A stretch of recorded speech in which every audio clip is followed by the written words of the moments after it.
If you have discovered your purpose and you know your vision, when anybody is talking to you, the first thing you want to find out, is this person going to allow me to fulfill my what? Purpose.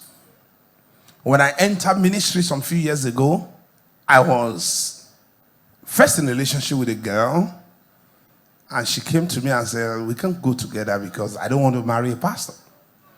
I don't want to be a pastor's wife. She left. So when I wanted to marry my wife, she has been praying. And the man of God told her that the person you are going to marry will be a pastor.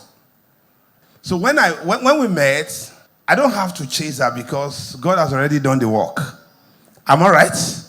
She was just expecting the dark man that is a pastor to come. And I show up. Not everybody can marry pastor.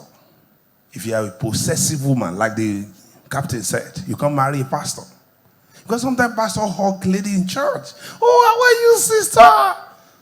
And the possessive woman will say, hey, what's happening? D? Who is that girl? It's one of the church members.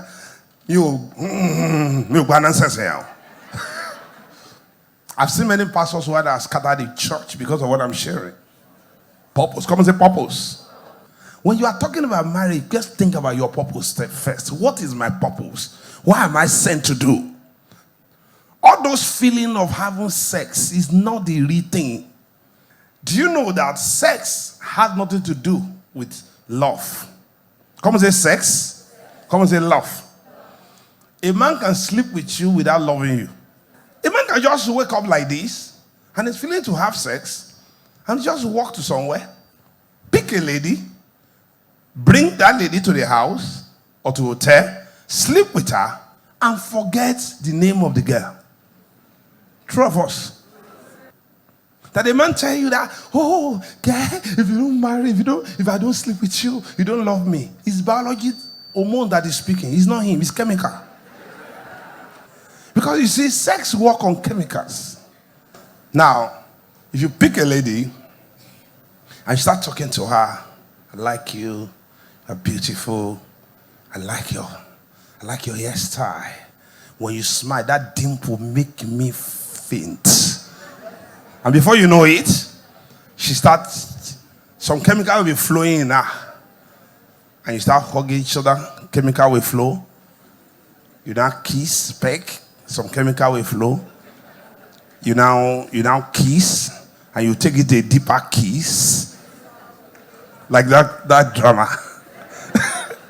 And before you know it, the chemical will fill two of you. You that are shy in removing your dress, you'll be removing it with fire. Because you are under chemical. How many of you know what I'm talking about? I suspect you have done it before.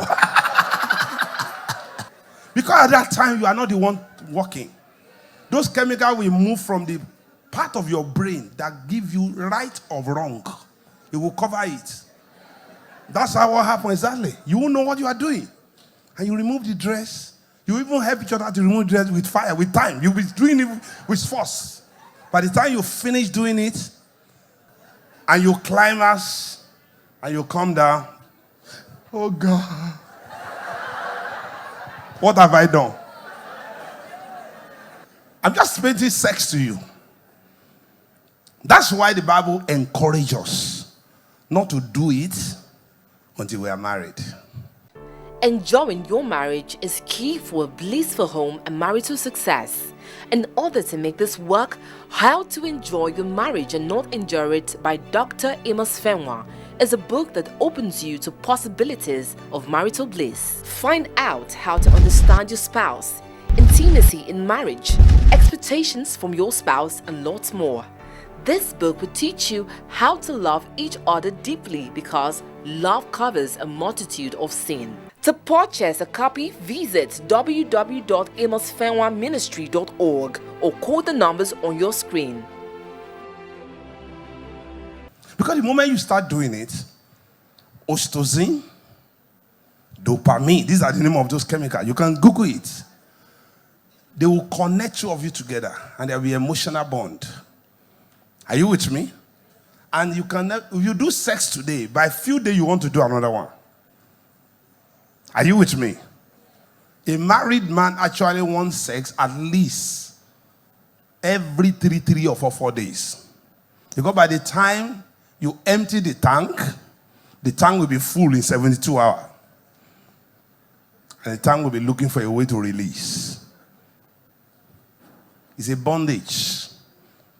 You better be in a bondage with the person you are married to, so that you know that is legalistic bondage. Am I right? But if you enter a bondage with a person you are never married to, you'll be doing it, you'll be having issue with your conscience every time. Imagine on Saturday morning you are with this sweet guy and you are together and you have a good time. On Sunday morning you are in church. And sister, if you pick the microphone and say, can we lift up holy hands? And as you lift your hands, conscience and Holy Spirit will come to you and say, you, that's not hand, it's not holy. You better drop it down. Is that troubling you? I say, God, I'm sorry. I won't do it again. How many of you have been there before? Don't raise your hands. Sex is powerful. It's better to run away from it until you are already have a legalistic bondage.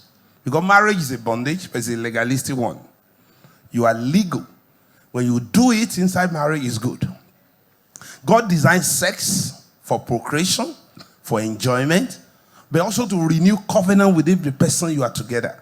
When couples that are married together do sex regularly, they actually don't quarrel too much. I want to encourage all the young people in this house today to understand that sex is good. It's just good when you are inside the marriage. There are more to marriage than sex. And sex is a phase in life. Is what? When you are 20, 30, the hormone is raging. But as you get to 40, it will be dropping. 50, it will be dropping. 60, almost drop. So sex is not the main thing in marriage. The first thing about your life is purpose. Come and say purpose. Very important. After purpose, vision. Come and say vision. Then when you have a vision, you have an assignment from God. God told Adam in the garden, he said, take this garden, dress it and keep it. So God gave a job before he gave a marriage. Am I right? He gave you a job first before he gave you what? Marriage. Are you in a relationship or planning to get into one? And you want to know how to do it right? The syllabus has changed. Singles Checklist by Dr. Amos Fenwa is an eye-opening book that tells you all you need to know before getting hooked. How to identify the right one for you. Do's and don'ts, love languages, and many more. Now you have it! A checklist for the perfect guy or girl. To purchase a copy of Singles Checklist, visit www.amosfenwaministry.org.